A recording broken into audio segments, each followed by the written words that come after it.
Chapter 6 of Peak, Rock Rats. My dad wasn't at the airline counter when I got to the airport. Our flight wasn't scheduled to take off for another 3 hours. So I wasn't worried. Yet. I went into the restroom and discovered Mom had filled my pack with all the clothes she liked. Not necessarily my favorites, but they were better than the suit, which I stuffed into a garbage can. It was too small for me anyway. 2 hours and 55 minutes to go. Waiting at an airport might be worse, might be the worst, except for waiting in jail. I bought an evil-looking hot dog and wolfed it down with a flat soda. 2 hours and 53 minutes. I went through my pack and found the 2 moleskins, and I thought about starting my assignment. All I had to do was fill one of them, but at that point I had no idea what I was going to write about. I found an automatic pencil in an airport store, but when I sat down and pulled the wrapper off, the eraser shot off into space and I couldn't find it. I wrote moleskin number 1 on the first page and then put the pencil and the moleskin away. Discouraging. 2 hours and 37 minutes. As I sat there watching everyone come and go, it finally dawned on me that I was free. This got me thinking about what had led up to this. And I don't mean climbing skyscrapers or getting arrested or the trial. I mean way back before I was born. I was conceived in a 2-man tent under the shadow of the El Capitan in Yosemite National Park. At least that's what my mom thinks had happened. My parents were 24 years old at the time. The day before the tent, they had reached the summit of El Cap along the Iron Hawk route in the record time of 32 hours and 43 minutes. And this was not the only climbing record they had broken that year. Hallucinogen Wall, Body Wax, the Flingus Cling, and dozens of other records had fallen to the climbing team of Terry Marcello and Joshua Wood. Climbing magazines and equipment companies had started to pay attention to them and to pay the money. The rusty old van they had lived in for 3 years was ditched for a brand new 4-wheel drive truck camper. No more temp jobs to scrape together money for gas and food. No more mooching off the weekend climbers. They bought a piece of property in Wyoming and built a log cabin in front of a 90-foot vertical wall, perfect for conditioning climbs. The Rock Rats were on their way up.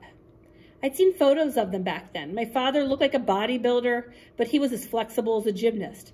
My favorite photo of him was the one where he was standing on a high ledge, touching his toes with his knees with his nose. My mother was a foot shorter than my father.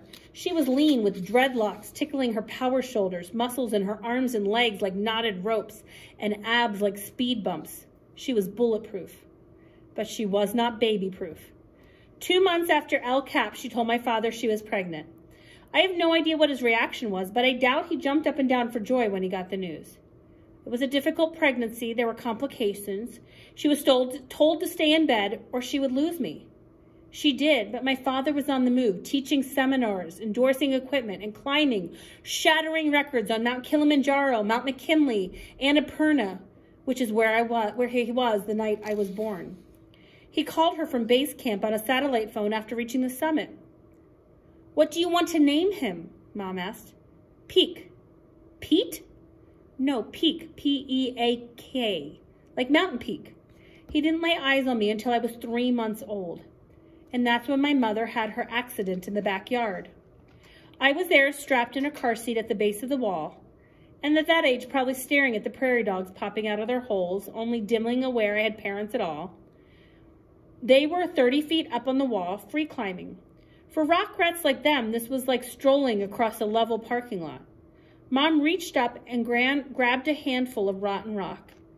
It was still clutched in her hand when my dad got down to her, which was probably 5 seconds after she hit the ground. 30 feet, shattered hip, broken back. My dad canceled all his seminars, climbs, and everything, staying right at her side through the whole orthopedic jigsaw puzzle. It took nearly a year to put her back together. Wheelchair, crutches, and finally, when she was able to hobble around with the cane, Dad left again, showing up a couple times a year for a day or 2 at a time. It took Mom 2 more years of physical therapy to ditch the cane, but she never climbed again. Dad took me climbing for the first time when I was 5 years old. We tried to keep it a secret, but the fly rods and fishing gear didn't fool Mom for 1 minute. Only 4 more climbs with him over the next 2 years, but in between I made hundreds of solo ascents on the wall in the back of the cabin with Mom, manning the belay rope, shouting instructions up to me. Then Rolf showed up on our doorstep, the New York City lawyer in shining armor. He and Mom had actually grown up together in Nebraska, neighbors. Rolf had been smitten with her since they were 8 years old. After high school, Mom hit the road to climb rocks, and Rolf went to Harvard to study law. He arrived at the cabin at night in the middle of a blizzard. We were sitting in front of the wood stove reading. We didn't have a television back then, and there was a knock on the door. Actually, it was more of a desperate banging, jolting both of us out of our books. Our cabin was 16 miles from the nearest town. People didn't just drop by at 10 o'clock at night, except for Dad, who never announced his arrivals and wouldn't think about knocking. Mom opened the front door, and there stood Rolf, although she didn't recognize him at first. He wasn't dressed for a Wyoming winter. He did a light jacket, khaki pants, and tennis shoes. He was trying to control it, but his teeth were chattering. There was a quiver in his voice, which could have been from the cold, but I think it was from fear. It had been over 10 years since he'd seen my mother. "Hi, Terry," he said. "Rolf?" "Yeah, my rental car kind of slid off the road a mile or so back. I would have called, but you're not listed."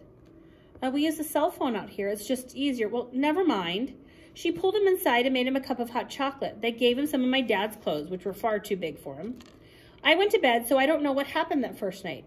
But he became a regular guest at the cabin for the next several months, flying in for long weekends whenever he could. Rolf made my mom laugh, and I liked him for that. But aside from that, we had nothing in common. I guess I resented him for horning in on the simple life we had made in the wilderness. He took us to New York, which was pretty interesting, but noisy and confusing compared to the prairie. At the end of our 2-week stay, they sat me down in Rolf's kitchen and told me they were going to get married. "Okay," I said, not really knowing what that meant at the time. I later learned that it meant we were selling the cabin in Wyoming and moving to a loft in New York. It meant that my real dad would no longer be popping in for visits. It meant the Green Street School.